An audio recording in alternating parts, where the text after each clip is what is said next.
What's up guys? Today I'm going to be repairing the screen on my Pixel 5a 5G. So the tools that you will need for this are a heat gun to melt the glue and remove the old screen. Also what will help with dissolving the glue is some type of adhesive remover. Isopropyl alcohol works. I'm going to use this glue, E6000, to reattach the new screen. But I actually, if you haven't bought this yet, buy B6000 or B7000. I've read that actually works better. So my screen is smashed because I had a Google case, and this super discolored. Do not recommend at all. You can see the separation between the old the inner shell and the outer rubberized part. Very bad case. Did not save my phone. Also had a screen protector. Still smashed the screen. So I hesitated on repairing this because the cheapest replacement part I could find was $100 on iFixit. But we're gonna do it. Some other tools you may need would be a spudger, something like this, and maybe some tape. This is 3mm wide double-sided tape, and obviously the part, which I have right here. So let's get right into it. Okay, so the first thing we are going to do is use this heating gun to heat up this screen here. You can do this with a hairdryer or a heating pad. There's a couple of different methods. I got this one for about 40 bucks on Amazon. So I believe around 90 degrees is the target temperature.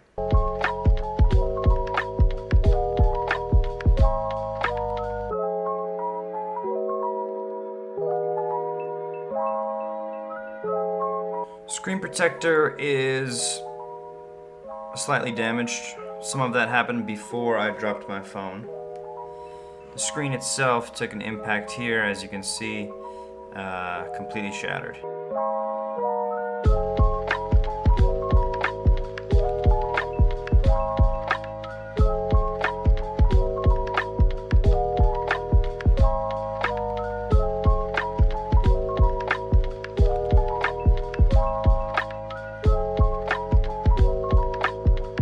This adhesive remover is just isopropyl alcohol and acetone, so you can use isopropyl alcohol to do the same thing. It will dissolve the adhesive and it will evaporate quickly, which should prevent any damage to the device.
So I'm really close.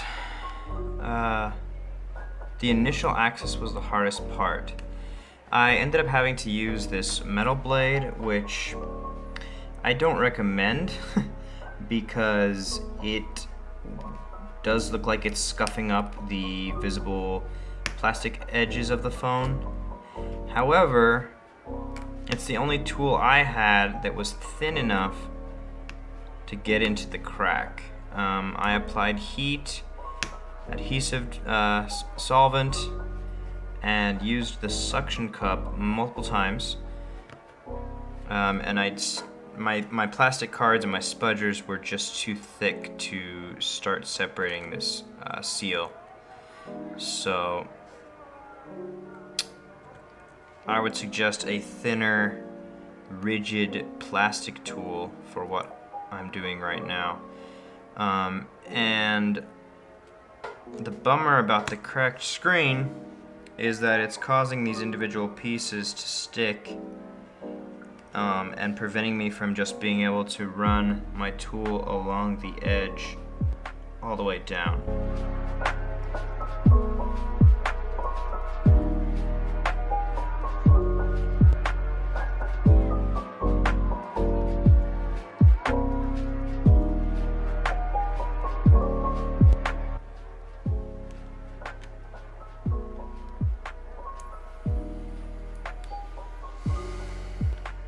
Okay, so we did do a little scrape right there, but nothing to worry about.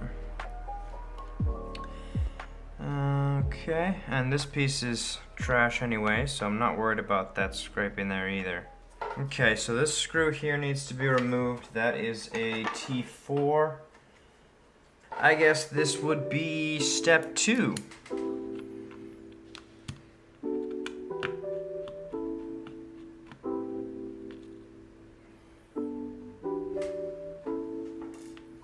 Always keep track of your screws. In this case, we just have this one screw to remove. So this is actually a really easy repair, which is great.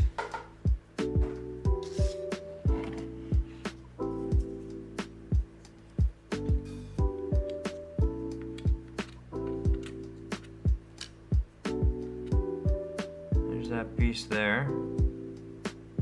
Goes like that.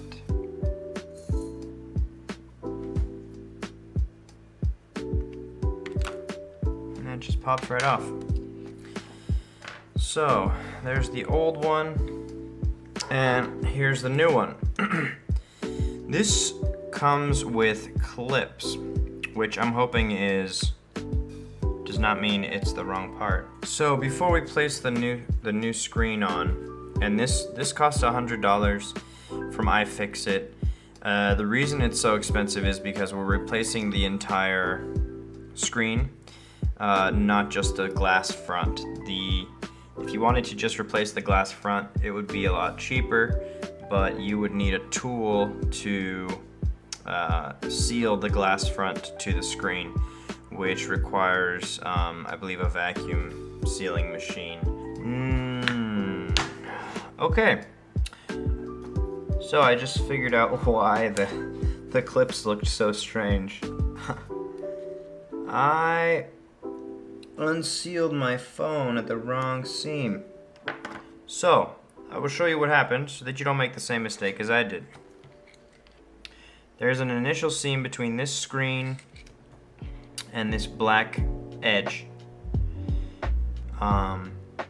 That's not where you insert your tools. You want to insert your tools below the black edge. If your phone has colored body, you want to go between the black edge and the colored body. That's actually great news for me because I scuffed up this black edge pretty bad. Unfortunately, now you guys have realized that I have not done this before. If you click away from the video, no hard feelings. If you get the right seam on the first try, kudos to you.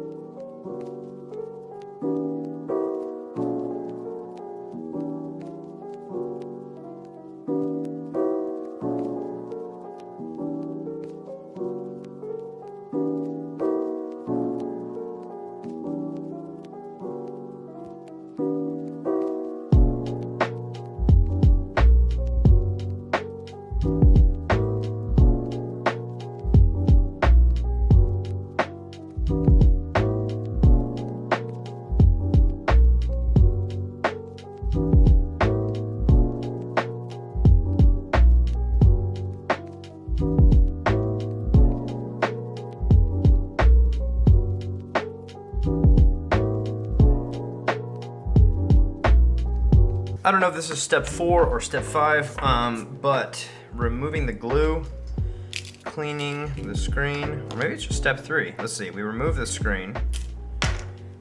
Then we clean the phone. So it's just step 2, actually. It feels like a lot more, because the glue cleaning is very tedious, and I have decided that I am done. I want to make sure this thing turns on. Because why go through the rest of the steps if the phone does not work? So just making sure this is secure with the spudger, and I'm going to go ahead and power on the phone.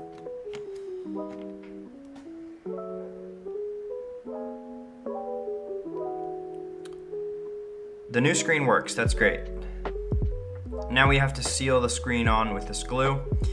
This is not the best glue to use. The best glue is B7000 or B6000, but this is the glue that I have, and this is the time that I have to fix my phone. So, this is what we're gonna use. One of the nicest things about the B6000 and 7000 is that it has a needle point for application of the glue. Since we don't have that, we're gonna do our best. The problem that I've found so far with this is that it dries too quickly. So, and it gets really gooey really quick. So I'm gonna try to do this quick, and I'm probably gonna end up putting a little too much. The needle applicator allows you to put a very small amount, but I'm not worried about it because if any excess goes outside of the phone, it turns very rubbery and you can just rub it right off when it's dried. So, like buttering toast that is 2 millimeters wide.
This little guy will keep this